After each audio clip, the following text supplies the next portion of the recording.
ever tried to understand the canal system here in Cape Coral and felt like you needed a dictionary, a map, and maybe a glass of wine, you're not alone. Today I'm breaking it down in the simplest way possible so you actually know what you're looking at when looking for a home or land here. First, Cape Coral has over 400 miles of canals, more than any canals in the world. But not all canals are the same. And the type of canal your home sits on changes everything. Your water quality, the view, the price, and honestly what your lifestyle looks like day to day. Before we go any further, I need you to hit that subscribe button so you don't miss any of my future updates about Cape Coral and what it is like living here day to day. Here's the simplest way to understand the canal system. First, there is Gulf access. These canals take you out to the Caloosahatchee River and eventually to the Gulf of Mexico. So if you have a sailboat or if you want a motorboat or even just kayak without hitting a dead end, this is going to be what you're looking for. So inside Gulf access, there are three options. There's sailboat direct access. This is no bridges, no obstructions, and this is also extra deep water. So these are going to be a premium as far as pricing is concerned. Next up is indirect access. It's going to be one or more bridges, which is fine for most types of boats. It's not obviously not going to fit a sailboat or like a fishing tower boat, but it's a great option for most boats that can go under standard bridge heights. And it's also a great option for a better price point than those sailboat direct access lots. Next, there is restricted access. So this means that there is a lock or a lift somewhere on the route. You can still get out to the Gulf eventually, but it takes a little bit more planning. If you're already thinking, okay, Jessica, which of this is right for me? Reach out to me. I work these canals every day. I grew up on these canals. I can save you a lot of time and frustration. Okay, next up, there's freshwater canals. These do not go out to the river or the Gulf. They stay within the city of Cape Coral. They're great for kayaking, paddle boarding, just a great view, and then it's a lower price point. So if you're just interested in, again, that great view, then it is a wonderful option. These are basically a big retention system for the city of Cape Coral to manage the water flow. But from a lifestyle standpoint, they're clean, quiet, and perfect if you don't care about the boating aspect of waterfront. Some of these freshwater canals do open up to a larger lake system like Lake Saratoga and Lake Kennedy. These do feel more open, but they usually run a little bit higher than a standard freshwater canal lot or home.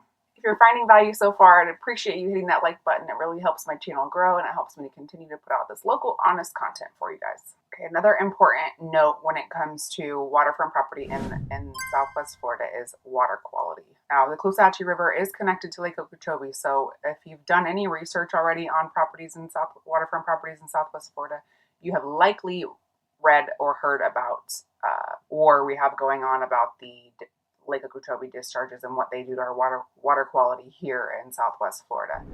So since we've had that organization that's kind of fighting back, they've slowed those releases and it has really helped our water stay amazing. We did have a period of time when those releases were causing a huge algae issue, but we really aren't seeing that as often as we were 5 years ago. Obviously, the saltwater canals have a better flow because they are open to the river. The freshwater canals are kept within the city, so they don't have as much of the water flows in, rising tides, any of that. One thing to bear in mind on all canals is your property's location on the canal system, especially if it's like a dead end canal. The closer you are to the end of that canal, the more standing water you're going to have and see, more of the algae type stuff. Also, the trash pollution tends to collect at the end of those canals, and even like tree brushes and that kind of thing. So that's just something to always bear in mind, is the location on the canal if you're looking for a waterfront property. So I mentioned a little earlier about locks and bridges. Locks were originally designed to help manage stormwater and water quality. As of June 2025, the city of Cape Coral has removed all of their lock systems, so you no longer have that added planning factor into boating from Cape Coral.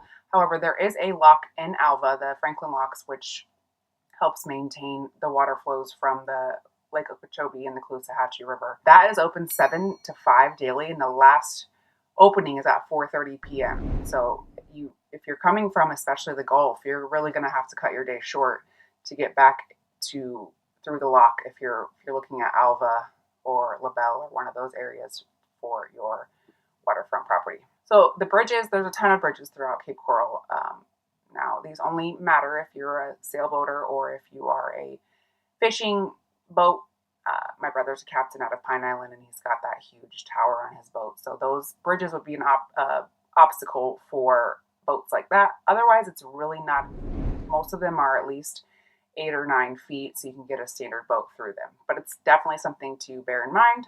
So if you have a particular property in mind, you can shoot me that address and I can check it out for you and give you every bridge that you're going to have to go through, the height of those bridges, and then, like I said, the time out to the river and the time to the mouth of the river.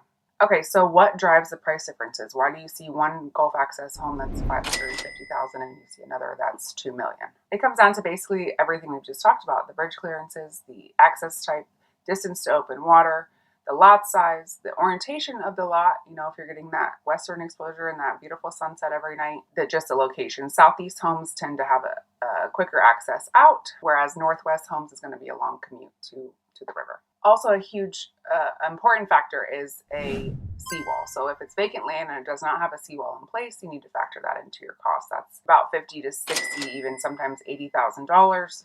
If it does have a seawall in place, then you need to make sure it's in good working order. You know, if it's a new one, great. But if it's an existing home and the seawall has been there for many years, we did see a lot of older seawalls fail in Hurricane Ian. So it's really important that you get that seawall inspection to make sure that you're not going to have that added cost come up in 1 to 2 years that the seawall starts failing. One important note for the freshwater canals: a seawall is not required on a freshwater canal. You can do a slope into the water, save you a little bit of money, but then you tend to lose a lot of your backyard going that route.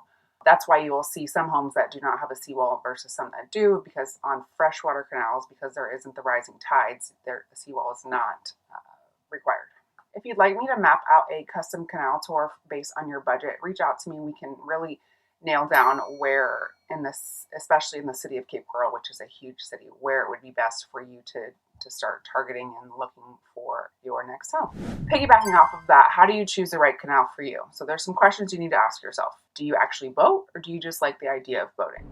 What size boat do you want? Do you want a sailboat or a pontoon boat? How much time do you have for getting out to open water? Do you want a quiet canal or a wide basin with bigger views? What's your budget?